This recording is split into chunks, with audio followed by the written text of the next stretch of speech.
2021년 2월 12일 동영상 올립니다.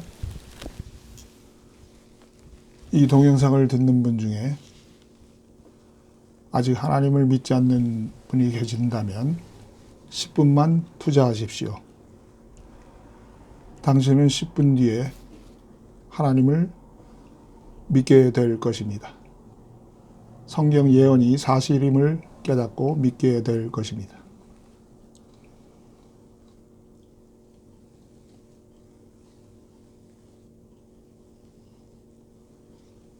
어떤 인물이 적그리스도라면 다음 6가지를 충족해야 합니다.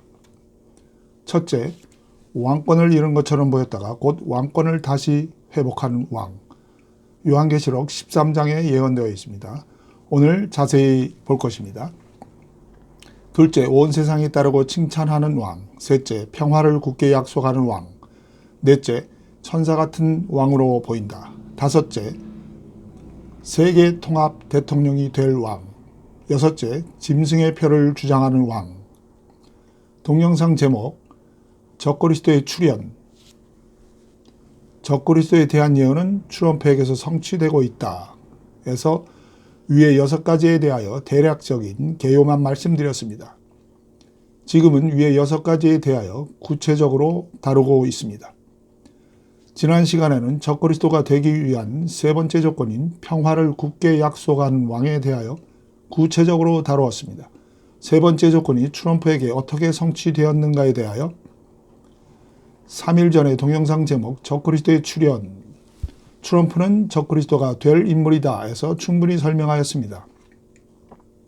오늘 영상 시청하신 후 꼭 시청하시길 권합니다. 최종 화면에 올려놓겠습니다. 마지막 때에 적그리스도는 휴거가 임박했다라고 알리는 매우 중요한 인물입니다. 조만간 휴거 시기에 대해 설명할 것입니다.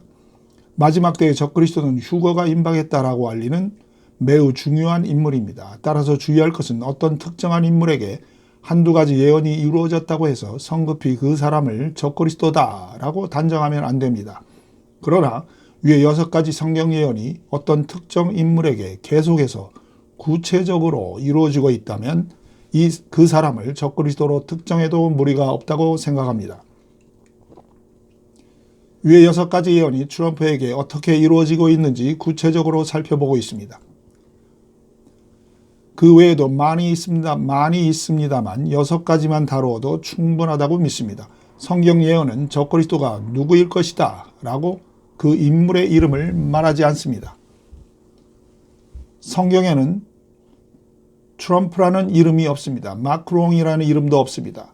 시진핑, 푸틴 등등 그 어떤 이름도 없습니다. 그러나 어떤 특정 인물이 적그리스도라면 위에 6가지 행동을 할 것이다 라고 성경은 예언하고 있습니다. 만일 트럼프, 마크롱, 푸틴, 오바마, 시진핑 등등 이들 중에서 위에 6가지 역할을 하는 왕이 있다면 그 사람이 적그리스도가 될 인물입니다. 마크롱이 위에 6가지 예언에 해당하는 역할을 오차없이 하고 있다면 마크롱이 적그리스도입니다. 그런데 마크롱은 위에 6가지 중 단 한 가지도 적중되지 않습니다. 위에 6가지 예언에 적중하는 역할을 하고 있는 인물은 오직 트럼프뿐입니다. 그 어떤 인물이든지 위에 6가지를 기준으로 여러분이 분별해 보십시오. 트럼프라는 이름은 성경에 없습니다. 그러나 트럼프는 위에 6가지 역할을 하고 있습니다. 오늘 설명을 들으시면서 반드시 여러분들이 할 일이 있습니다. 여러분이 오직 오늘 할 일은 제가 트럼프에게 억지로 끼워 맞추는지 분별하십시오. 위에 6가지 예언을 제가 무리하게 트럼프에게 적용하는지 확인하십시오. 만일 여러분이 제가 트럼프에게 적용하는 것이 자연스럽고 억지가 아니라고 분별하시게 된다면 여러분은 트럼프가 적그리스도가 될 인물이라는 사실을 인정해야만 합니다. 아무리 여러분이 지지하는 트럼프일지라도 할 수 없습니다. 하나님의 사람은 하나님의 말씀의 권위 앞에 굴복하는 겸손한 자세를 취해야 합니다. 하나님의 사람들이 아닐지라도 예언의 말씀이 한치의 오차도 없이 이루어지는 것을 이번 적그리스도 시리즈 동영상에서 확인하신다면 하나님을 믿어야만 할 것입니다. 죽은 후에는 심판이 있습니다. 저는 트럼프 지지자들에게 욕먹을 수도 있습니다. 두 번째 조건인 온 세상이 따르고 칭찬하는 왕이라고 했습니다. 아마도 저는 온 세상으로부터 손가락질을 받을 것입니다.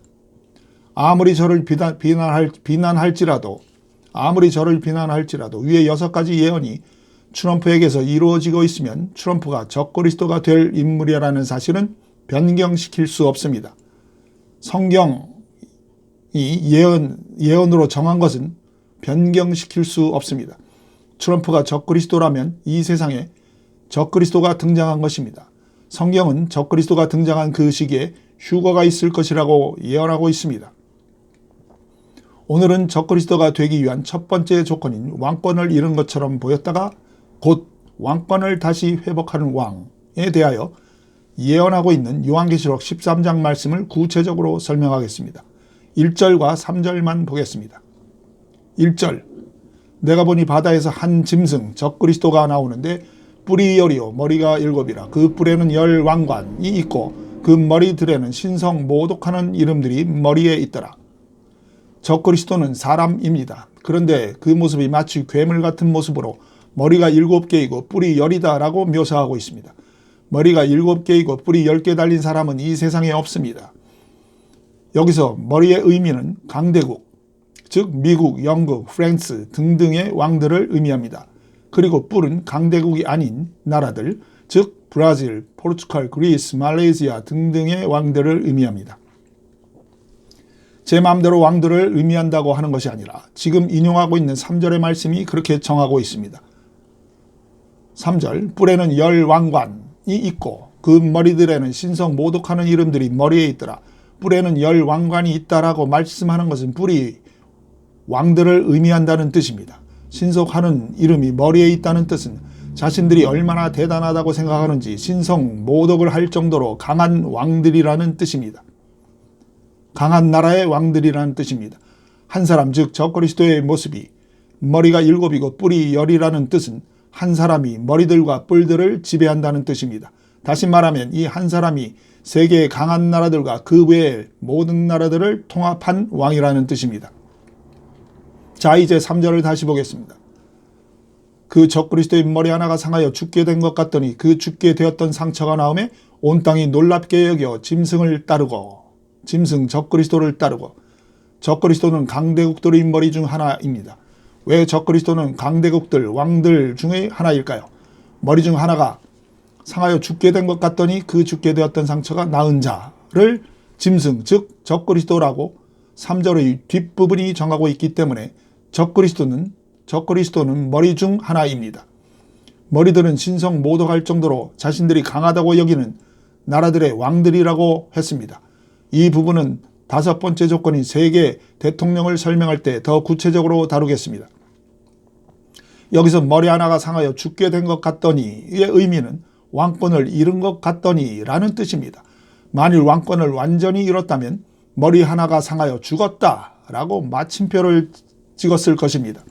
그러므로 죽게 된 것 같더니 라는 의미는 왕권을 잃은 것처럼 보이는 상황이고 다시 왕권을 회복할 가능성이 있다는 뜻입니다.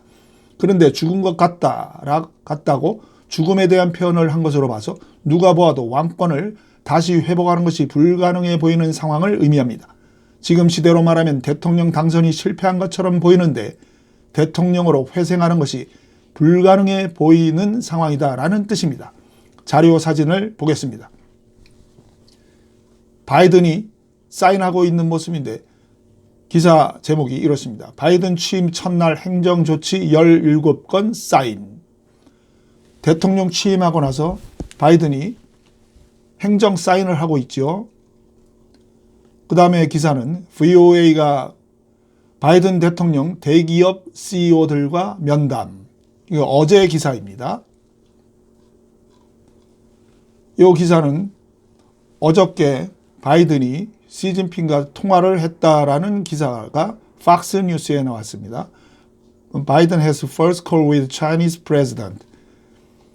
그리고 이것은 위키피디아 사전에 기록되어 있습니다. 조 바이든이 미국 대통령이라고 조 바이든 더 프레지던트 이렇게 기록되어 있습니다. 같은 사전에 바이든의 와이프인 질 바이든은 First Lady, 영부인이라고 사전에 기록되어 있습니다. 지금 본 자료들을 근거로 말한다면 계시록 13장 3절의 예언을 머리 하나가 상하여 죽었다라고 마침표를 찍어야 합니다. 더 쉬운 말로 하면 강대국 왕들 중의 하나가 왕권에서 물러났다라고 마침표를 찍어야 합니다. 위의 자료들을 근거로 현 시대의 미국에 적용한다면 강대국 왕들 중의 하나인 트럼프는 대통령직에서 물러났다라고 마침표를 찍어야 합니다. 성경 예언이 만일 이 상황을 예언한다면 머리 하나가 상하여 죽은 것 같더니라고 하면 안 되고 머리 하나가 상하여 죽었다라고 마침표를 찍어야 합니다. 위의 자료를 보면 그렇다 이겁니다. 그런데 아래의 자료를 한번 보십시오. 트럼프가 플로리다 마랄라고에서 군 사령관들과, 여기 사령관들이 보이죠? 사령관들과 화상 회의를 하고 있는 중입니다. 대통령처럼 말이죠. 형식상 물러났지만 이게 누가 봐도 대통령의 모습이죠. 그 화상 회의를 할 때 앞에서 보좌관들이 지금 보좌하고 있는 모습입니다. 그리고 이 대통령 플로리다 마랄라고 집무실 사진입니다. 이 가운데 있는 깃발을 주목하십시오. 이 가운데 있는 깃발이 대통령을 의미하는 깃발입니다. 대통령을 의미하는, 지금 사진은 대통령을 의미하는 로고입니다. 이 로고가 깃발에 있어야 그것이 대통령을 의미하는 깃발입니다. 다시 위에 사진을 보겠습니다. 요 지금 중간에 있는 대통령 깃발에 그 로고, 같은 로고가 있죠. 이 로고가 있어야 대통령을 의미합니다. 지금 트럼프의 현재 모습을 사진을 통하여 보신 분들에게 묻겠습니다. 질문합니다. 위에 바이든 사진들과 트럼프 사진들을 본 후에 어떻게 표현해야 할까요? 다음 둘 중에 하나를 골라보십시오. 첫째, 트럼프는 대통령 당선에 완전히 실패했다. 마침표. 둘째, 트럼프는 대통령 당선에 실패한 것 같은데? 여러분은 IQ가 높으니까 두 번째 것을 골랐을 것으로 확신합니다. 요한계시록 13장 3절을 다시 보겠습니다. 머리 하나가 상하여 죽은 것 같더니 라고 예언하고 있습니다. 정확히 현재 미국의 대통령 상황을 예언하고 있습니다. 그러면 현재 전 세계 강대국들 중에 머리 하나가 상하여 죽은 것 같은 왕이 있는지 알아봐야 합니다. 거두절미하고 미국 대통령 외에는 없습니다. 그러므로 이 예언은 바로 트럼프를 특정하고 있다는 것을 알아야 합니다. 그러므로 트럼프는 적그리스도가 될 인물이라는 것이 밝혀졌습니다. 제가 개인적으로 저의 의견을 말하는 것이 아닙니다.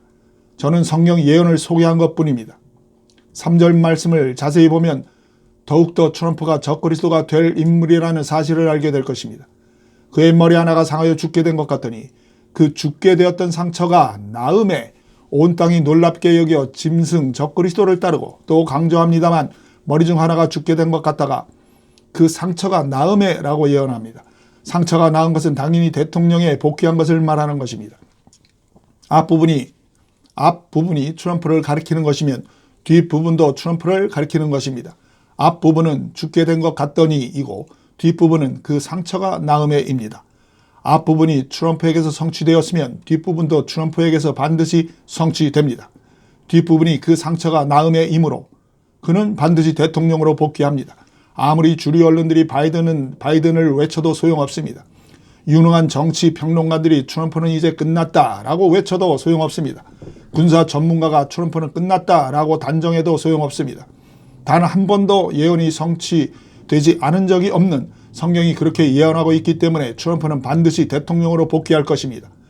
유능한 유튜버들이 일치 단결하여 트럼프는 곧 재등극할 것이다 라고 했다고 해서 트럼프가 재등극하는 것이 아닙니다. 성경이 그렇게 예언했기 때문에 대통령으로 복귀하는 것입니다. 세뇌된 유튜버들이 불안해하면서 트럼프는 끝났다라고 한다고 해서 끝난 것이 아닙니다. 오직 성경만이 최고의 권위입니다. 만일 바이든이 스스로 물러나겠다라고 선언한다고 해서 트럼프가 재등극하는 것이 아닙니다. 성경이 예언하고 있기 때문에 트럼프가 재등극하는 것입니다. 트럼프는 반드시 곧 재등극할 것입니다. 여러분들 스스로의 생각을 기준으로 함부로 예측하지 마시기 바랍니다. 위에 성경 예언을 근거로 앞으로 일어날 일들을 예상해 보시기 바랍니다. 틀리는 것을 두려워하지 마십시오. 제가 이렇게 말하는 이유는 다만 예언의 말씀을 근거로 분별하여 흔들리지 마시라는 뜻입니다. 누구의 말이 옳을까? 여기서 저기서 기웃거리지 마십시오. 참으로 답답한 일은 하나님의 사람들이 하나님의 말씀을 모르기 때문에 여기서 저기서 기웃거리면서 소망을 가졌다가 좌절했다가 합니다. 참으로 안타깝습니다. 주류의 언론이 무엇이라 하는지, 유튜버들이 무엇이라 하는지 여기서 저기서 기웃거립니다. 오직 예언의 말씀만이 우리의 위로가 되어야 합니다. 오직 말씀만이 우리의 최고의 우선순위가 되어야 합니다. 이 동영상은 시드니 파월 변호사가 비블리칼한 사건이 될 것이다. 트럼프가 재등극하는 것은 비블리칼한 사건이 될 것이다. 성경적일 것이다 라는 표현을 했습니다. 린 우드, 마이클 플린도 비블리칼한 사건이 될 것이다 라고 했습니다. 미국 사람들은 큰 사건을 말할 때 비블리칼이라는 단어를 사용합니다. 즉 성경에 기록될 만한 큰 사건이라는 뜻으로 이 단어를 사용합니다. 그런데 이 사건을 이미 하나님이 성경을 통해 예언하신 것입니다. 이들이 이 단어를 성경 예언을 알고 말한 것은 아닙니다. 서두에서 첫 번째 조건이 왕권을 잃은 것처럼 보였다가 곧 그 왕권을 다시 회복하는 왕이다 라고 했습니다. 제가 왜 곧이라는 표현을 할까요? 이것은 제가 임의로 정한 것이 아닙니다. 3절 뒷부분을 보겠습니다. 그의 머리 하나가 상하여 죽게 된 것 같더니 그 죽게 되었던 상처가 나음에 온 땅이 놀랍게 여겨 짐승 적그리스도를 따르고, 온 땅이 놀랍게 여겨 짐승을 따르고, 이 부분을 주목하십시오. 온 세상이 놀랍게 여긴다고 합니다. 만일 트럼프가 4년 뒤에 대통령이 된다면 온 세상이 그렇게 놀라지 않을 것입니다. 그러나 바로 지금 현재 상황에서 대통령으로 복귀하면 온 세상이 놀랄 것입니다. 그 놀라움으로 인해 온 세상이 트럼프를 따를 것입니다. 온 세상이 트럼프를 따르게 하기 위해서는 반드시 곧 대통령으로 복귀해야 합니다. 그래야 3절 말씀이 온전하게 성취되는 것입니다. 온 세상이 놀랍게 여겨 짐승을 따르고, 트럼프는 곧 대통령으로 복귀합니다. 4년 뒤가 아닙니다. 어떤 방법으로든 반드시 재등극합니다. 트럼프가 퇴임할 때 연설했지요. 그리고 아주 의미심장한 말을 남기고 플로리다로 떠났습니다. We will be back in some form. some form이라는 뜻은 어떤 특정한 방법을 말합니다. any라는 뜻은 아무렇게나 이런 뜻이고 some이라는 것은 어떤 정해진 방법을 의미합니다. 지금 전 세계는 트럼프에 열광하고 있습니다. 온 세상이 놀랍게 여겨 짐승을 따르고 라는 예언도 점점 이루어지고 있습니다. 지금 이 기사는 트럼프가 승자다 하면서 일본에서 미국 대선 불복 지지 시위 확산되고 있다는 기사입니다. 그리고 유명 유튜버가 이 시각 세계 미국 트럼프 지지 시위, 전 세계 트럼프를 지지하는 시위가 번지고 있습니다. 트럼프는 시간이 흐를수록 더욱더 지지를 받고 있습니다. 딥스테이트를 청소하면 할수록 그의 지지는 점점 더 커지고 있습니다. 주류 언론들과 바이든이 멍청한 짓들을 계속하고 있습니다. 이들이 트럼프의 포로가 되어 멍청한 짓들을 하든지 스스로 거짓되고 어리석은 짓을 하든지 상관없습니다. 이것이든지 저것이든지 시간이 흐를수록 온 세상은 트럼프를 따르는 상황으로 되어가고 있습니다. 재차 강조합니다만 트럼프가 적그리스도가 될 인물이라고 해서 그를 지지하는 마음을 철회할 필요는 없습니다. 왜냐하면 하나님이 트럼프를 사용하여 이 세상에 휴거 이전에 큰 평화를 주시겠다고 작정하셨기 때문입니다. 이 땅에 트럼프에 의해 세계적인 평화가 있을 것입니다. 이 평화를 주시는 하나님의 목적은 두 가지입니다. 첫째는 믿는 자들이 이 땅에서 자유로운 분위기에서 하나님을 전하기 위함입니다. 둘째는 믿지 않는 자들에게도 평화로운 분위기에서 하나님을 믿게 하기 위한 하나님의 마지막 사랑이자 기회입니다. 죽은 다음에는 심판이 있습니다. 우리의 마음속에 예수님 자리를 트럼프에게 내어주지 마십시오. 하나님이 사용하는 도구에 불과한 트럼프에게 하나님의 자리를 내어주지 마십시오. 요즘 여러 뉴스들을 보면 모두는 아니지만 적지 않은 크리스찬들이 분별 못하고 트럼프에게 열광하고 있습니다. 인류 역사에 친히 개입하시는 하나님만이 우리 마음의 주인이십니다. 라고 사도행전 17장 26절, 27절이 기록합니다. 오늘 영상을 여기서 마치겠습니다.